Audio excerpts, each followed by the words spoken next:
میری مراد استاد الاساتذہ جناب حضرت عبدس مفتی عبدالرحیم صاحب استاد حدیث مدرسہ امدادیہ بیت العلوم بہرائچ حضرت والا مائک پر۔ السلام علیکم ورحمۃ اللہ وبرکاتہ۔ وعلیکم السلام ورحمۃ اللہ وبرکاتہ۔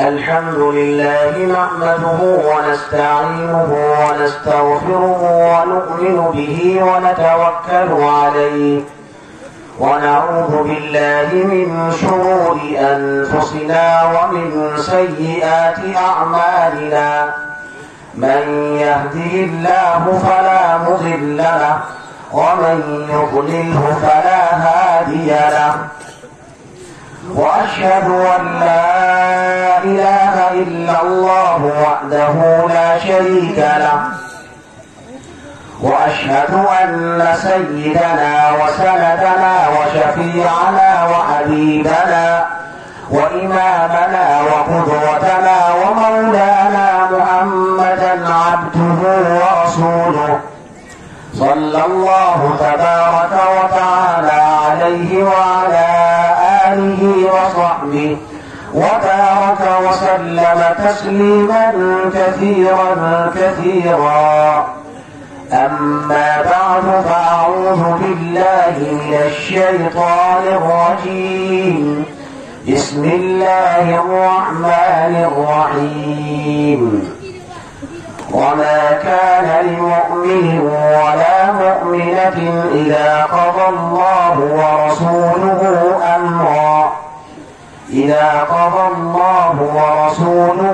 أمرا أن يكون لهم الخيرة من أمرهم ومن يعص الله ورسوله فقد ضل ضلالا مبينا وقال رسول الله صلى الله تعالى عليه وآله وسلم المرء مع من أحب وله ما اكتسب أو كما قال صلى الله عليه وآله وسلم۔ اسٹیج پر رونق افروز حضرات علماء کرام، مہمانان اعظام، معزز سامعین، بزرگوں، دوستوں اور ہماری ماؤں اور بہنوں،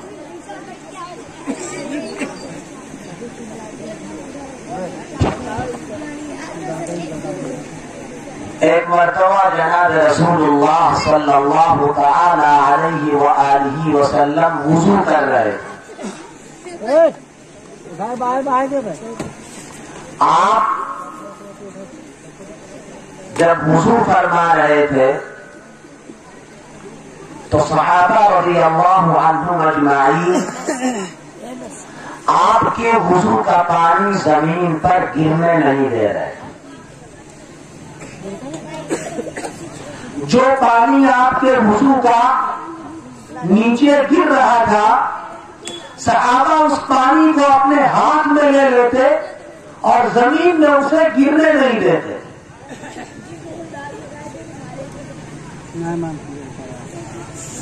تو حضور اکرم صلی اللہ علیہ وآلہ وسلم نے دیکھا کہ صحابہ وہ پانی لے کر کوئی اپنے سینے پر ملتا، کوئی اپنے چہرے پر ملتا، کوئی اپنی پیشانی پر ملتا، کوئی اپنے بازوؤں میں ملتا۔ تو آپ نے ان سے پوچھا ما حملکم علی ھذا، اے صحابہ کی جماعت، یہ جو عمل تم کر رہے ہو اس کی وجہ کیا ہے؟ آخر میرے وضو کے پانی کو زمین پر کیوں نہیں گرنے دیتے اور اس کو اپنے ہاتھوں میں لے کر چہرے پر، سینے پر، پیٹ پر، پیشانی پر کیوں ملتے ہو؟ تو صحابہ نے عرض کیا حب اللہ ورسولہ، یہ عمل اس واسطے کر رہے ہیں کہ ہمیں اللہ سے محبت ہے، ہمیں رسول اللہ سے محبت ہے۔ ہم آپ کے پانی کو، وضو کے پانی کو نیچے گرنے نہیں دے رہے اس واسطے کہ ہمیں آپ سے محبت، آپ کے وضو کے پانی سے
حضرت خبیب رضی اللہ عنہ، ایک صحابی اور ہے حضرت زید بن دخنہ رضی اللہ عنہ، روایتوں میں ان کا واقعہ لکھا ہوا ہے۔ ایک مرتبہ وہ اپنے دشمنوں کے چنگل میں پھنس گئے۔ جو ان کا دشمن تھا جس نے ان کو پکڑا تھا، اس نے کہا ایک شرط پر تم چھوٹ سکتے ہو، تمہاری جان بخش دیں گے، مگر ایک شرط ہے۔ کیا شرط ہے یہ بتاؤ؟ کیا تم یہ چاہتے ہو کہ تم چھوٹ جاؤ اور تمہاری جگہ پر تمہارے نبی محمد آ جائیں صلی اللہ علیہ وآلہ وسلم؟ بھائی میں آپ حضرات سے کہتا ہوں، جب جناب رسول اللہ صلی اللہ علیہ وآلہ وسلم کا نام نامی اس میں گرامی آئے تو آپ درود شریف ضرور پڑھ لیا۔ ابھی آپ کو بتایا ناظم صاحب نے، لیکن شاید آپ نے توجہ نہیں دی۔ جب بھی آپ کا نام نامی آئے آپ درود ضرور پڑھ لیا جائے۔ سب سے چھوٹا درود ہے صلی اللہ علیہ وآلہ وسلم۔ جب بھی آپ کا نام آئے اس کو پڑھ لینا چاہیے۔ جتنا گڑ ڈالے گا اتنے میٹھا ہوگا۔ اگر آپ درود پڑھیں گے تو نبی سے محبت کا تقاضا ہے اور نبی ہمارے اس درود کو قبول کرتے ہیں۔ حدیث شریف میں آتا ہے ان للہ ملائکۃ سیاحین یبلغونی السلام، زمین میں اللہ نے فرشتوں کو متعین کر دیا ہے جو زمین میں ٹہلتے ہیں، اور جہاں کہیں نبی پر درود پڑھا جاتا ہے وہ درود کو سن کر نبی تک پہنچاتے ہیں لے جاتے، اور نبی اس کا جواب دیتے۔ تو اس لیے کون کتنا خوش نصیب آدمی ہے کہ نبی اس کے درود کا جواب دے۔ تو اس بات سے درود جب بھی آپ کا نام آئے فوراً پڑھنا، پڑھیں گے انشاءاللہ۔ کہیں بھی ہو، یہی نہیں کہیں بھی ہو، جہاں بھی نبی کا نام آپ سنیں فوراً پڑھ لیں صلی اللہ علیہ وآلہ۔ اور فائدہ کیا ہے؟ فائدہ فرمایا من صلی علیہ واحدۃ صلی اللہ علیہ عشرا، ایک بار درود پڑھو گے اللہ 10 رحمتیں نازل کرے۔ کتنی رحمتیں؟ 10۔ ایک درود پر 10 رحمت ہے، اور ایک حدیث شریف میں ہے ایک درود پر 10 نیکیاں، 10 گناہ معاف ہوں گے اور جنت میں 10 درجے بلند ہوں گے۔ اتنا فائدہ ہے۔ تو یہ سب فائدہ حاصل کرنے کے لیے درود شریف پڑھتے رہنا چاہیے۔ ایک حدیث شریف میں آتا ہے جتنا درود پڑھو گے اللہ تعالیٰ روزی میں اتنا ہی اضافہ کرتا ہے، اس لیے درود شریف کو پڑھنا چاہیے۔ ہمارے علماء، ہم لوگوں کے جو اساتذہ تھے اکابر دیوبند علماء دیوبند، وہ یہ بات فرمایا کرتے تھے کہ صبح شام روزانہ 100 مرتبہ درود شریف تمہیں پڑھنا۔ ہم لوگوں کو استاد یہی سکھاتے تھے، فجر کے بعد 100 مرتبہ درود شریف اور عصر کے بعد 100 مرتبہ درود شریف۔ نبی سے محبت کا تقاضا ہے، تو اس لیے درود شریف پڑھا کریں۔ تو میں عرض کر رہا تھا کہ ان صحابی سے دشمن نے کہا کیا تم یہ چاہتے ہو کہ تمہاری جگہ پر تمہارے نبی محمد صلی اللہ علیہ وسلم آ جائے، تم چھوٹ جاؤ؟ آپ غور کیجئے، دشمن کہہ رہا ہے کہ تم چھوٹ جاؤ گے، تمہیں کوئی سزا نہیں دی جائے گی، خالی اتنی بات پسند کر لو کہ تمہارے نبی تمہارے مقام پہ آ جائے اور تم اپنے گھر چلے جاؤ۔ وہ صحابی کہتے ہیں کہ ارے تم نے اتنی بڑی بات کہہ دی، واللہ لا احب انی فی اہلی ومالی وولدی وان محمدا صلی اللہ علیہ وسلم شیک بشوکہ، رب کعبہ کی قسم، رب ذوالجلال کی قسم، مجھے یہ بھی پسند نہیں کہ میں اپنے گھر میں آرام سے رہوں اور ہمارے نبی کے پیروں میں ایک کانٹا بھی چل جائے، ہم یہ بھی پسند نہیں۔ نبی سے محبت یہ، نبی کی عظمت یہ۔ غزوہ احد پیش آیا،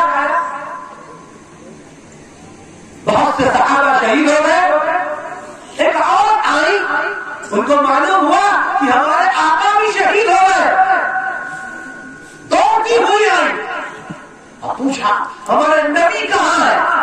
کسی نے کہا تمہارا شوہر شہید ہو گیا، کہا کوئی بات نہیں، انا للہ و انا الیہ راجعون، ہمارا نبی کہاں ہے؟ اور آگے بڑھے، کسی نے کہا تمہارا باپ شہید ہو گیا، انا للہ و انا الیہ راجعون، بتاؤ ہمارا نبی کہاں ہے، کس حال میں ہے؟ کسی نے کہا تمہارا بیٹا شہید ہو گیا، انا للہ و انا الیہ راجعون، یہ بتاؤ نبی کہاں ہے، کس حال میں ہے؟ اور آگے بڑھی، کسی نے کہا تمہارا بھائی شہید ہو گیا، انا للہ و انا الیہ راجعون، نبی کیسے ہے؟ کسی نے بتایا جاؤ نبی اس پہاڑ کے نیچے ہے۔ وہ آئی اور آئی دیکھنے کے بعد جب نبی کے چہرے کا دیدار کر لیا تو کہتی ہے کل مصیبت بعدک جلل یا رسول اللہ، اے اللہ کے حبیب آپ کا چہرہ دیکھنے کے بعد سارا غم بھول جاتا ہے، نہ باپ کی پرواہ، نہ بیٹے کی پرواہ، نہ بھائی کی پرواہ، نہ شوہر کی پرواہ، نبی کا چہرہ دیکھا سارا غم بھول گئی۔ نبی کا چہرہ تعریف ہے اور کہا اے اللہ کے نبی آپ ہیں تو باپ ہے، آپ ہیں تو بھائی ہے، آپ ہیں تو بیٹے کی خدمت، ساری ذمہ داری ہماری پوری ہوگی، آپ اگر موجود ہیں تو ہمیں کوئی غم نہیں، کل مصیبت بعدک جلل یا رسول اللہ، آپ کے موجودگی کے بعد ہمیں کوئی پرواہ نہیں، آپ یتیموں کے آسرا ہے، بیواؤں کا سہارا ہے، غریبوں کے مولا اور ملجا ہے، آپ مسکینوں کے مولا اور ملجا ہے، آپ ہیں دنیا میں کوئی ہو چاہے نہ ہو سب کا کام چلتا ہے۔ محمد کسی کا دلیہ تھی، یہ ہمارے آقا سلام اس پر کہ جس نے اسرار محبت ہم کو سمجھائے، سلام اس پر کہ جس نے زخم کھا کر خون برسائے، سلام اس پر کہ جس کے گھر میں چاندی تھی نہ سونا تھا، سلام اس پر کہ ٹوٹا بوریا جس کا بچھانا تھا۔ ہم اس نبی کے امتی، اس نبی سے محبت کے بغیر تو ایمان مکمل ہی نہیں ہو سکتا، کیسا ایمان، کہاں کا ایمان؟ نبی سے محبت نہیں تو کہاں کا ایمان؟ نبی سے محبت ہے نبی تو ایمان ہے۔ آقا نے خود فرمایا من احبنی کان معی فی الجنہ، جو مجھ سے محبت کرے گا جنت میں میرے ساتھ رہے گا۔ ایک مرتبہ حضرت عمر رضی اللہ عنہ بیٹھے تھے صحابہ، آپ نے فرمایا لا يؤمن احدكم حتى اكون اليه احب اليه من والده وولده والناس اجمعين، اللہ کی قسم، خدا کی قسم، وہ مومن نہیں ہو سکتا جب تک میری محبت اس کے نزدیک، اس کے باپ، اس کے بھائی، اس کے اولاد اور سارے لوگوں سے زیادہ نہ ہو۔ سب سے زیادہ محبت نبی سے ہو۔ حضرت عمر نے کہا یا رسول اللہ سب سے زیادہ محبت آپ سے ہے، مگر مجھے اپنی جان سے محبت آپ سے بھی زیادہ ہے۔ آپ نے فرمایا عمر ابھی ایمان مکمل نہیں، ابھی کمی اور سوال کرو۔ حضرت عمر نے کہا اچھا ٹھیک ہے، میں نے اپنے دل میں یہ بات سوچی اور سمجھی اور دل کو بنایا، اب میں کہتا ہوں مجھے اپنی جان سے بھی زیادہ آپ سے محبت۔ آپ نے فرمایا اب آ دیا عمر تمہارا ایمان اب جا کے کام ہے۔ نبی سے محبت تو یہ، آج ہماری محبت کے لیے چاہیے کیا؟ چار چیزیں دنیا میں جس سے محبت کی جاتی ہے، جس کی وجہ سے محبت کی جاتی ہے۔ خوبصورتی، انسان خوبصورتی کی وجہ سے محبت کرتا ہے، کیوں بھائی کرتے ہیں کہ نہیں کرتے؟ ہر آدمی چاہتا ہے کہ ہماری بیوی بڑی خوبصورت ہو، ہر عورت چاہتی ہے کہ ہمارا شوہر بڑا خوبصورت. خوبصورتی محبت کی وجہ ہے، محبت کا سبب.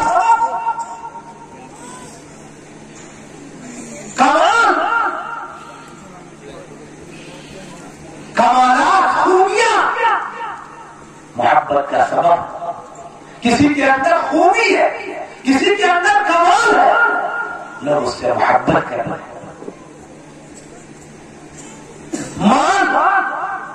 مال محبت کا سبب. ہمدردی اور غمخواری محبت کا سبب. آئیے میں آپ کو سمجھاتا ہوں. جمال اور خوبصورتی دیکھنی ہو، سب سے زیادہ خوبصورتی اللہ نے اگر کسی کو دی ہے تو ہمارے نبی جناب رسول اللہ صلی اللہ علیہ وسلم. آپ سے زیادہ خوبصورت اللہ نے کسی کو بنایا ہی ہے، ہر طرف سے خوبصورت. اما عائشہ رضی اللہ عنہا فرمایا کرتی لنا شمس وللآفاق شمس، لنا شمس وللآفاق شمس والشمس افضل من شمس السماء.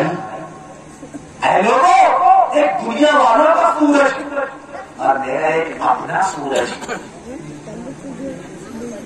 وشمس الناس تطلع بعد عشاء وشمسی تطلع بعد فجر. دنیا والوں کا سورج تو صبح کو نکلتا ہے، فجر کے بعد نکلتا ہے، اور میرا جو اپنا سورج ہے وہ عشاء کی نماز کے بعد نکلتا ہے، رات میں نکلتا ہے.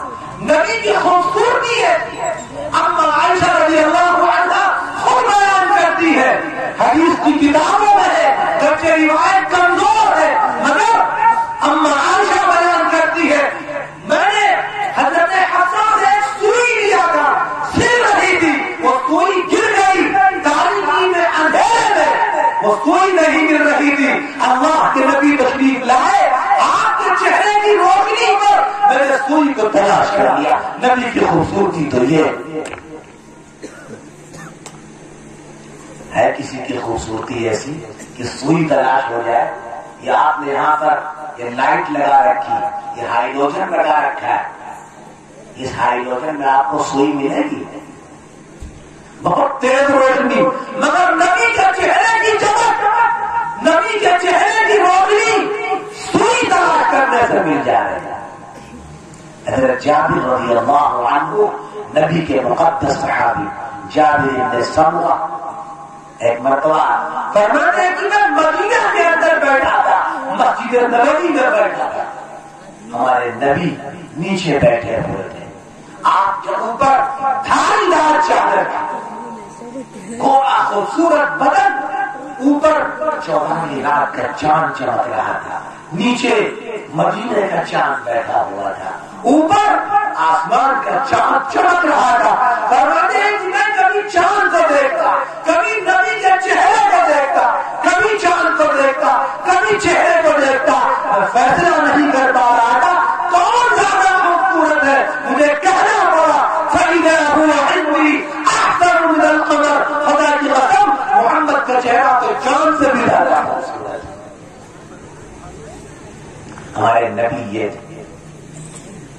اما عائشہ فرماتی ہیں رضی اللہ عنہا مصر کی عورتوں نے یوسف علیہ السلام کو دیکھا تھا، ان کی خوبصورتی دیکھ کر اپنی انگلیاں کاٹ ڈالی تھی. اگر وہ میرے محبوب کو دیکھ لیتی تو اپنی گردنیں کاٹ لیتی. قرآن کریم تو واقعہ لکھا. یوسف علیہ السلام بڑے خوبصورت، اللہ نے بہت خوبصورتی عطا فرمائی. زلیخا جو بادشاہ مصر کی بیوی تھی، یوسف علیہ السلام کے اوپر عاشق ہو گئی. اگل بغل کی عورتوں نے سنا کہ ارے بادشاہ کی بیوی اور ایک غلام اپنے کام کرنے والے کے اوپر عاشق، یہ کیسا اندھیر ہے. زلیخا کو یہ بات سنائی پڑی، اس نے سب کی دعوت قرآن کیا فَلَمَّا سَمِعَتْ بِمَكْرِهِنَّ أَرْسَلَتْ إِلَيْهِنَّ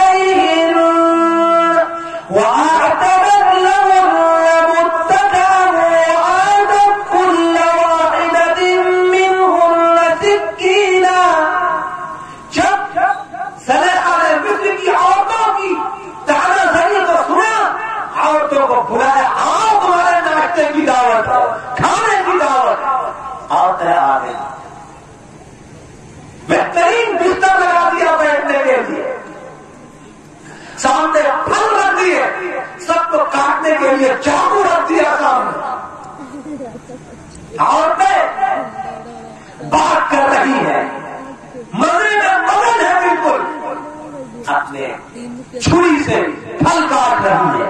جب زلیخا نے دیکھا ساری عورتیں اپنی بات چیت میں مصروف ہے، تب وہ آواز دیتی ہے، کس کو؟ یوسف علیہ السلام کو، جو پیچھے دوسرے کمرے میں تھے۔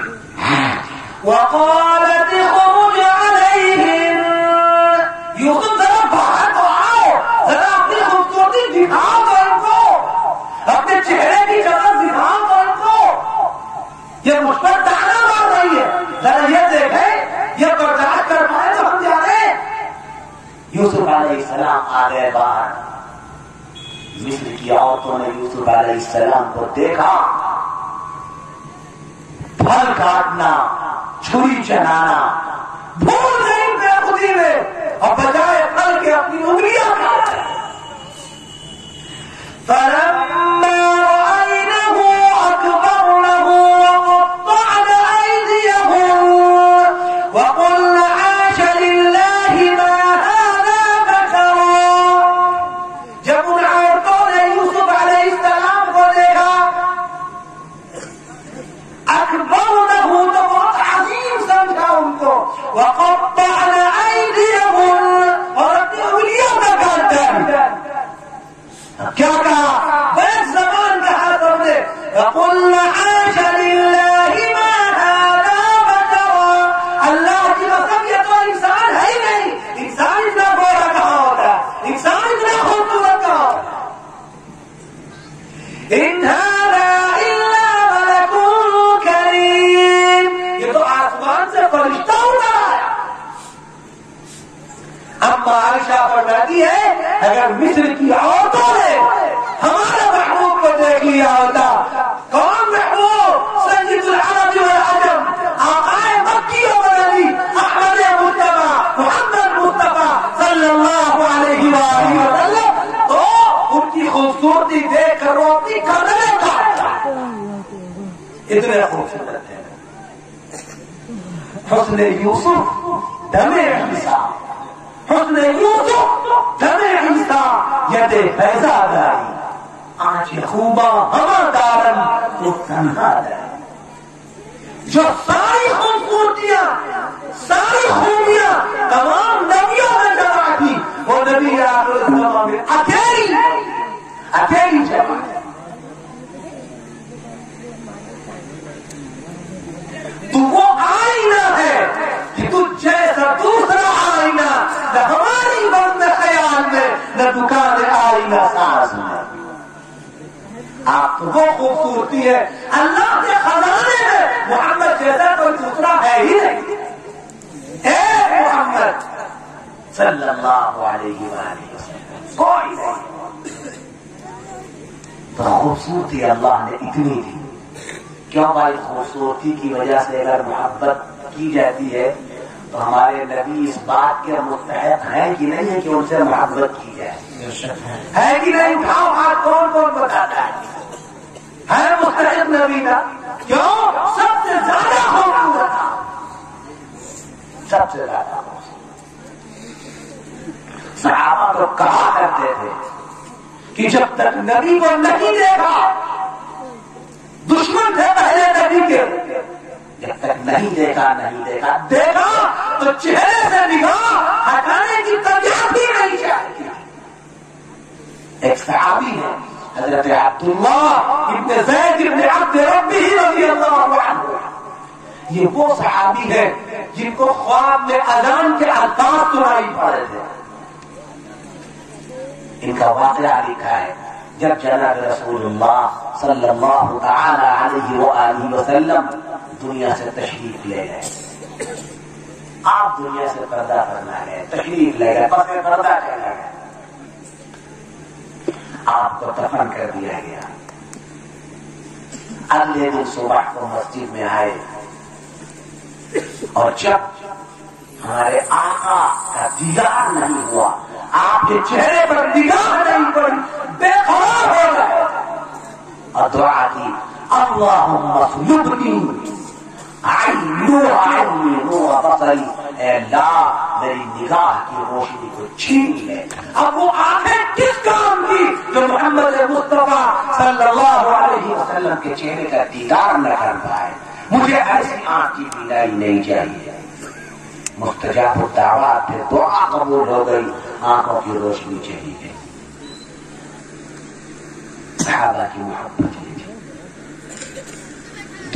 دوسری وجہ کمال، خوبیاں، کمالات کی بنا پر لوگ محبت کرتے ہیں۔ نبی کے کمالات تو اتنے زیادہ، اتنے کمالات اللہ نے کسی کو دیے ہی نہیں۔ آپ تو کمالات کے مجموعہ، سارے کمالات آپ ہی کے پاس، ساری خوبیاں آپ کے پاس۔ نوح علیہ السلام 950 سال دین کی باتیں بتاتے ہیں، تھوڑے سے لوگ ایمان لائے، 82 یا 83 آدمی۔ ہمارے نبی نے 23 سال ایمان کی سزا لگائی، 23 سال میں 1.25 لاکھ صحابہ تیار کیا، 1.25 لاکھ صحابہ۔ ایسے ایسے کمالات اللہ نے عطا فرمائے۔ عیسیٰ علیہ السلام، ان کے بارے میں قرآن میں آتا ہے وہ مٹی کی چڑیا بناتے ہیں، مٹی کی چڑیا بناتے ہیں اور اس میں پھونک مارتے اڑ جاتی ہے، جان اس میں پڑ جاتی ہے۔ قرآن میں آ گیا وَوَبْرِئُ الْأَكْمَحَ وَالْأَبْرَصَ وَأُحْيِي الْمَوْتَىٰ بِإِذْنِ اللَّهِ۔ چڑیا بنا کر پھونک مارتے اڑ جاتی۔ یہ کمال تھا عیسیٰ علیہ السلام کا۔ سفید داغ کا مریض، اس کے اوپر ہاتھ پھیرتے سفید داغ ختم ہو جاتا ہے۔ کوہ کا مرض، مارزار نابینا، آنکھوں میں روشنی گئی، ہاتھ پھیرتے آنکھوں میں بینائی لوٹ آئی۔ کون؟ عیسیٰ علیہ السلام۔ اگر ہمارے نبی کمال دیکھیں، روایتوں میں موجود ہے، ایک مرتبہ حضور اکرم صلی اللہ علیہ وآلہ وسلم مدینہ منورہ میں تقریر کر رہے ہیں، آپ کے ساتھ کچھ صحابہ بیٹھے۔ ایک یہودی آیا، اس نے کہا یہ کیا بول رہے ہیں؟ دشمنوں نے کہا یہ مکہ سے آئے ہیں، ہم سب کو بے دھرم کرنے آئے، ہمارا دین بدلنے آئے۔ اس یہودی نے کہا اچھا، ان کی اتنی ہمت، میں شکار کرنے جاتا ہوں، واپس آ کے نپٹتا ہوں ان سے۔ شکار کرنے گیا۔ بیہقی کی روایت ہے، حدیث شریف کی کتاب میں روایت موجود ہے، وہ شکار کر کے آیا اور مار کر کے آیا، ایک گوہ لایا۔ گوہ جانتے ہیں؟ ایک جانور ہے، جتنا بڑا گرگٹان ہوتا ہے اسی شکل کا ہوتا ہے، اس سے بڑا ہوتا ہے، اور گوہ بڑا مضبوط جانور ہوتا ہے۔ پہلے زمانے میں چور لوگ اس کو اپنے ساتھ رکھتے تھے، اس کی پونچھ میں رسی باندھتے تھے اور باندھ کے اوپر پھینکتے تھے، اور وہ گوہ اپنے پنجوں کو گڑا لیتا تھا عمارت میں اینٹوں کے بیچ میں، تو اتنا مضبوط ہوتا تھا جو گرتا نہیں، اسی کے سہارے چڑھ جاتے تھے، اتنا مضبوط جانور۔ وہ گوہ مار کے آیا، اس نے کہا کیا بچ رہے ہو، کیا لوگوں کو سمجھا رہے ہو؟ آپ نے فرمایا کوئی بات کہنی ہو تو قریب آ جاؤ، تمہاری بات سنائی نہیں پڑ رہی۔ وہ قریب آیا، اس نے کہا دیکھو اگر تم یہ چاہتے، یہ سمجھتے ہو کہ ہم ایمان لے آئیں گے تمہاری چکنی باتیں سن کر، یہ مت سمجھنا ہم ایمان نہیں لائیں گے۔ اللہ کے نبی صلی اللہ علیہ وسلم نے فرمایا خوف لگ رہا ہے کہ اللہ نے اس کے ایمان کا فیصلہ فرما دیا۔ فیصلے آسمان پر پہلے ہوتے ہیں، زبان سے کلمہ بعد میں جاری ہوتا ہے۔ ایمان کا فیصلہ ہو گیا۔ میں نے تو نہیں کہا تھا اس کے ایمان کے بارے میں۔ آپ نے پوچھا اچھا بتاؤ تم ایمان کیسے لاؤ گے، کوئی شرط ہے؟ وہ کہتا ہے حتی یؤمن بک ھذا الصب، یہ جو مرا ہوا گوہ جانور ہے اگر یہ آپ کا ایمان لے آتا ہے ہم ایمان لے آئیں گے۔ آپ نے کہا پکا پکا۔ عرب کے لوگ وعدے کے بڑے پابند ہوتے تھے، پکا بھی ایمان لے آئیں گے۔ وہ گوہ مرا ہوا سامنے پڑا، وہ جانور سامنے پڑا ہوا، صحابہ موجود ہیں۔ آپ نے اس جانور کو آواز دی اور کیا فرمایا ایھا الصب، اے گوہ۔ جانور کے لیے کوئی آواز دیتا ہے، مگر جانور بھی کوئی بات سنتا ہے، وہ بھی مرا ہوا آواز سے آ گیا۔ روایتوں میں آتا ہے جیسے ہی آپ نے آواز دیا اس میں حرکت آ گئی، وہ مرا ہوا تھا، ہلنے لگا، ہلنے کے بعد جواب دیتا لبیک یا رسول اللہ کی وسعدیک، اے اللہ کے نبی میں حاضر ہو، بتائیے کیا ہوگا۔ صحابہ چونک گئے، یہ مرا ہوا جانور نبی کی آواز پر زندہ ہو گیا۔ تعجب میں وہ جو یہودی دشمن تھا وہ بھی انتہائی تعجب میں، آنکھوں کو مر رہا ہے تو دل کا ہو گیا، مرا ہوا جانور کہیں زندہ ہو جائے۔ چنانچہ جب اس نے دیکھا کہ زندہ ہوا، آپ نے دوبارہ پھر اس نے کہا ایھا الصب من تعبد انت، اے گوہ بنا تو کس کی عبادت کرتا ہے؟ اللہ کے حبیب اس جانور سے پوچھ رہے ہیں کہ کس کی عبادت کرتے؟ وہ جواب دیتا ہے اعبد الذی من فی السماء عرشہ وفی الارض سلطانہ وفی الجنة رحمتہ وفی النار عقابہ، میں اس ذات کی عبادت کرتا ہوں جس کا عرش آسمان میں اور اس کی حکومت ہر جگہ ہے، اور جنت جس کے رحمت کا مقام ہے، جہنم جس کے عذاب کا مقام۔ جانور عربی زبان میں جواب دے رہا ہے۔ آپ نے کبھی سنا کہ جانور بھی بولتا ہو، وہ بھی عربی زبان میں بولتا ہو؟ پھر آپ پوچھتے ہیں ایھا الصب، تم بتاؤ میں کون ہوں؟ وہ کہتا ہے انت رسول رب العالمین وخاتم النبیین لا نبی بعدک، قد افلح من صدق وقد خاب من کذب۔ آپ رب العالمین کے رسول ہیں، آپ آخری نبی ہیں، خاتم النبیین، لا نبی بعدک، آپ کے بعد کوئی نبی نہیں آئے گا۔ قد افلح من صدق، جو آپ کو مانے گا وہ کامیاب ہوگا، جو نہیں مانے گا ناکام ہوگا۔ وہ یہودی ایمان لے آیا، نبی کے کمالات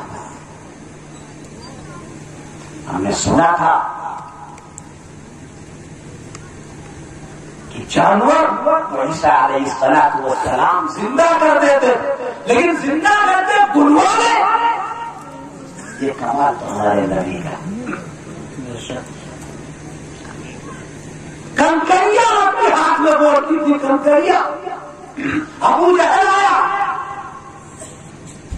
ہاتھ میں کنکری تھی، اے محمد اگر بتا دو میرے ہاتھ میں کیا ہے تو میں تم کو سچا نبی مانوں گا۔ آپ نے فرمایا میں بتاؤں کہ جو تمہارے ہاتھ میں خود بتائے۔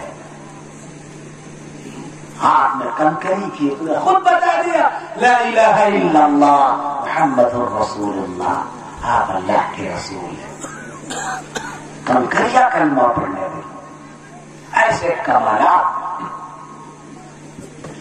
ہم نے فراق کے غم میں، جدائی کے غم میں انسانوں کو روتے ہوئے دیکھا ہے، جانور جدائی کے غم میں روتے۔ بقرعید کے موقع پر دیکھیے جانور خرید کے لے کے آئیے، کسی الگ مقام سے تو چارہ نہیں کھاتا، اپنے مالک کے گھر سے آ جاتا ہے، وہ چارہ نہیں کھاتا، غم ہوتا ہے اس مقام پر، احساس ہوتا ہے۔ لیکن کبھی آپ نے سنا کہ لکڑی بھی روتی ہو، اس کے بھی آنسو نکلتے ہو؟ یہ کمالات محمد عربی کو حاصل تھے صلی اللہ علیہ وسلم۔ حدیث شریف میں واقعہ لکھا ہے، پہلے منبر نہیں تھا، جو مسجدوں میں منبر بنا ہوتا ہے جس پر کھڑے ہو کر خطبہ دیتے ہیں جمعہ کا، پہلے منبر نہیں ہوا کرتا۔ شروع زمانے میں حضور اکرم صلی اللہ علیہ وآلہ وسلم ایک کھجور کا لمبا سا تنا تھا، اس پر آپ تیل لگا کر خطبہ دیا کرتے ہیں۔ صحابہ نے مشورہ دیا اور کہا یا رسول اللہ ممبر بن جائے، ممبر بنا لیا گیا۔ جب ممبر بن کے تیار ہوا، آپ ممبر پر بیٹھے، وہ کھجور کا تنا، وہ لکڑی کا گوٹا اس طرح ہونے لگا جیسے بچہ اپنی ماں سے جدا ہو کر بلک بلک کر رہتا ہے۔ بچہ تو روتا ہے بلک کر، انسانوں کو روتے ہوئے دیکھا، جانوروں کو افسوس کرتے ہوئے دیکھا، جانوروں کو آنسو بہاتے ہوئے دیکھا ہے، مگر مجال کہ کبھی کسی لکڑی کو بھی روتے ہوئے دیکھا ہو۔ محمد عربی کا کمال ہے، اس کے ان کے فراق میں لکڑی بھی روئی، وہ لکڑی روئی۔ آپ ممبر سے ہوتے اور آپ نے اس کو اپنے سینے سے چمٹایا، تب جا کے وہ خاموش ہوا، اور آپ نے فرمایا اگر میں اتر کر اس کو اپنے سینے سے نہ چپکاتا تو قیامت تک یہ روتا ہی رہا۔ یہ کمالات ہے نبی آخر الزماں کے، ایسے ایسے کمالات اللہ نے عطا فرمائے۔ میرے بھائی، اس نبی کے امتی ہم ہیں۔ آج ہم نبی کی کتنی بات مانتے ہیں؟ نبی آخر الزمان جناب رسول اللہ صلی اللہ علیہ وآلہ وسلم نے حکم دیا تھا ہم کو، اے لوگوں، ہم سے محبت کا دعویٰ ہے، ہم سے محبت کرنے کی یہ بات پیش کرتے ہو، فَلْيَصْدُقْ حَدِيثَهُ إِذَا حَدَّثَ، بولو تو سچ بولو، جھوٹ کبھی نہ بولنا۔ آج ہمیں سے کتنے لوگ ہیں جو سچ بولتے ہیں؟ آج جھوٹ کا تو یہ عالم ہو گیا، مسلمان ہے کھلے عام جھوٹ بولتا ہے۔ قرآن کہہ رہا لعنت اللہ علی الکاذبین، جھوٹوں پر اللہ کی لعنت۔ بندہ جھوٹ بولتا، گناہ کبیرہ ہے جھوٹ بولنا، مگر توبہ کے معاف نہیں ہوگا، یاد رکھیے گا۔ آج جھوٹ بول کر لوگوں کو پھنسایا جاتا ہے، لوگوں کے خلاف جھوٹی گواہی دی جاتی ہے۔ عدالت اور ہے، اللہ رب العزت والجلال کی عدالت، اس عدالت میں دودھ کا دودھ اور پانی کا پانی الگ ہوگا، ہر آنا پانی کا حساب دینا ہوگا۔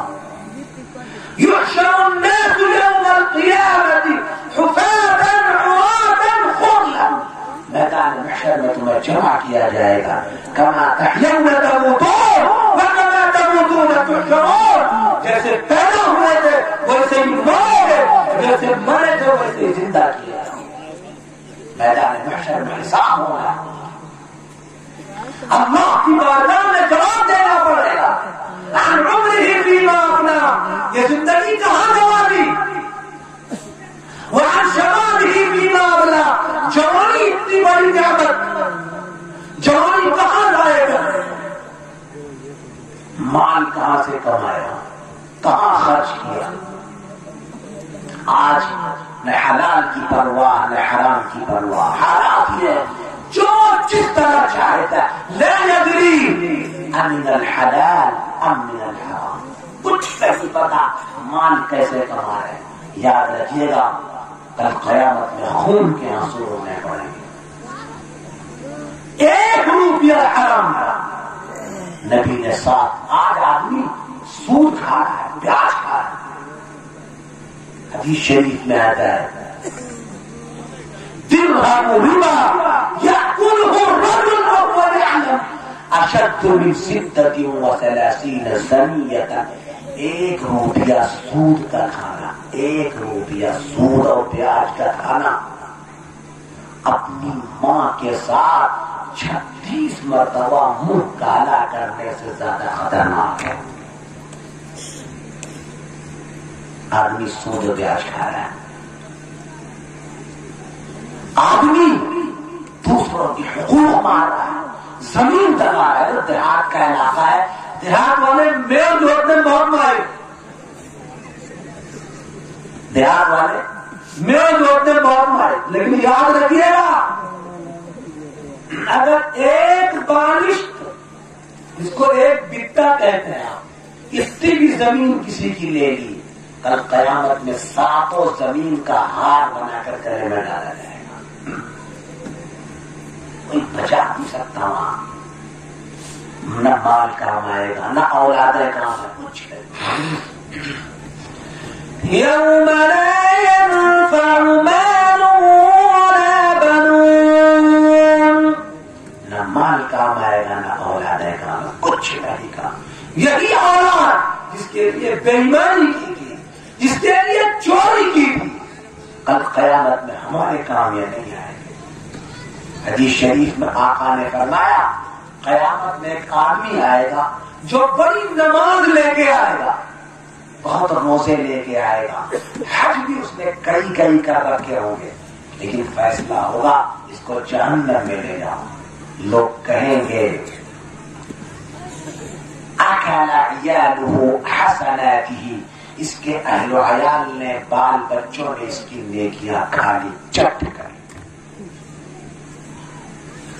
اولاد کی وجہ سے جھوٹ نہ بولنا، اولاد کی وجہ سے بے ایمانی نہ کرنا، یہ قیامت میں کام نہیں آئے گے۔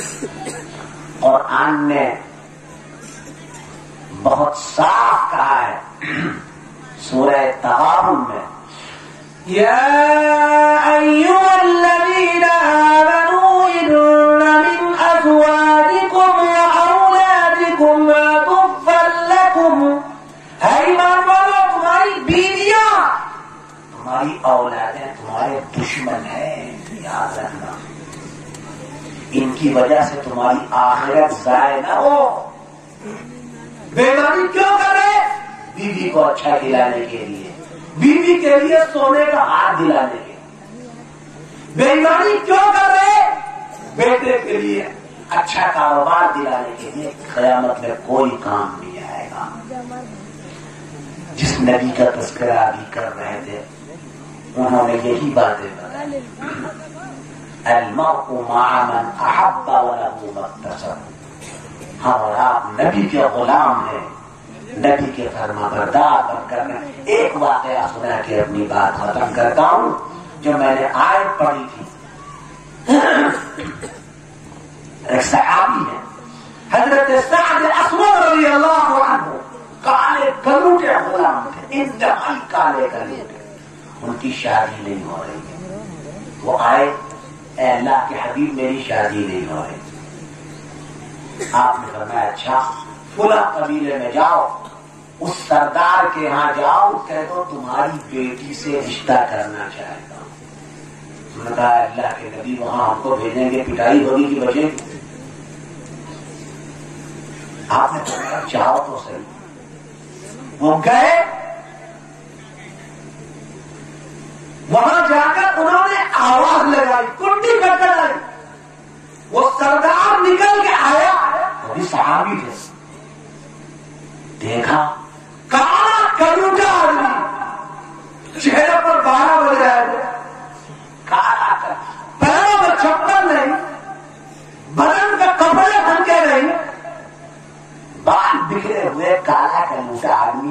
دیکھ کر تو ویسے ہی موڈ خراب ہو گیا. یہ آدمی کہاں سے آ گیا؟ کہا وہ اپنے قبیلے کا سردار. پوچھا کیوں آئے ہو؟ سعد اسود نے کہا ڈرتے ڈرتے تمہاری بیٹی سے رشتے کے لیے آیا. اب آپ سوچ لیجئے کہ انہوں نے کیا کہا ہوگا, کتنا برا بھلا کہا ہوگا.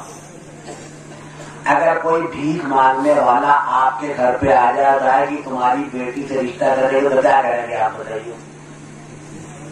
ایک دن اچھا لوگوں آتے ہیں گھر سے ڈنڈا لے کے 4 ڈنڈا جاؤ رشتہ ہو گیا, نہیں تو ہوگا جو کچھ کہنا کرتا ہے. بیٹی بغل میں سن رہی تھی, پیچھے تھی, وہ بھی صحابیہ تھی. کہا ابا جان کیا ہوا, کیوں اتنے ناراض؟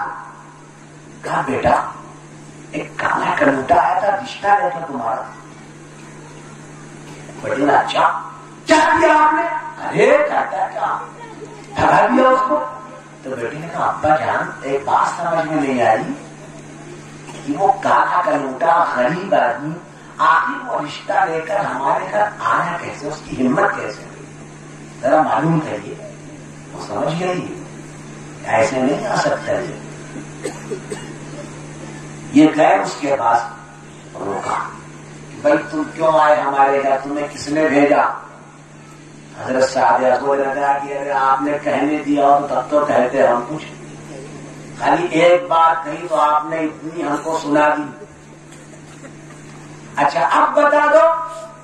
تو انہوں نے کہا کہ دیکھو ہماری کیا حیثیت ہے, کالے کنوٹے, پیروں میں چپل نہیں, بدن پر کپڑے نہیں, صبح کو کھایا تو شام کا آسرا نہیں, شام میں کھایا تو صبح کا نہیں. ہم تمہارے کا رشتہ لے کے آ سکتے ہیں؟ ہم کو تو اس ذات نے بھیجا ہے جو کائنات کی عظیم ترین ذات ہے, کائنات کی سب سے خوبصورت ذات ہے, اس سے خوبصورت کوئی نہیں. کون؟ آقا و مولا جناب رسول اللہ صلی اللہ علیہ وسلم. وہ صحابی توڑ گیا, بیٹی اس کو تو اللہ کے حبیب نے بھیجا. بیٹی نے فوراً کہا بیان تک تو معاملہ بڑا سنگین ہے. قرآن نے کہا ہے وَمَا كَانَ لِمُؤْمِنٍ وَلَا مُؤْمِنَةٍ إِذَا قَضَى اللَّهُ وَرَسُولُهُ أَمْرًا أَن يَكُونَ لَهُمُ الْخِيَرَةُ مِنْ أَمْرِهِمْ. کسی کو اختیار ہی نہیں ہے, کسی ایمان والے مرد اور ایمان والی عورت کے لیے, جب اللہ اور نبی کا حکم آ جائے کہ اس کو ماننا ہے کہ نہیں ماننا ہی ہے, اس کو کوئی اختیار باقی نہیں. وَمَن يَعْصِ اللَّهَ وَرَسُولَهُ فَقَدْ ضَلَّ ضَلَالًا مُبِينًا. جو اللہ اور رسول کی نافرمانی کرے گا وہ تو کھلی ہوئی گمراہی میں جا پڑے, کوئی اس کو بچا نہیں سکتا. میرے بھائیوں, سیرت یہی ہے ہمارے نبی کی, یہی ہمارے نبی کا پیغام ہے. اپنی زندگی کو درست کیا جائے, سنوارا جائے, نمازوں کی پابندی کی جائے, سچائی کو اپنایا جائے, وعدہ خلافی سے بچا جائے, بے ایمانی سے بچا جائے, جھوٹ سے بچا جائے, وعدہ خلافی سے بچا جائے, گالی گلوچ سے بچا جائے. یہی ہمارے نبی کی تعلیمات ہے, یہی ان کا پیغام ہے. کی محمد سے وفا تو نے تو ہم تیرے ہیں, کی محمد سے وفا تو نے تو ہم تیرے ہیں. یہ جہاں چیز ہے کیا لوح و قلم تیرے ہیں. وآخر دعوانا ان الحمد للہ رب العالمین.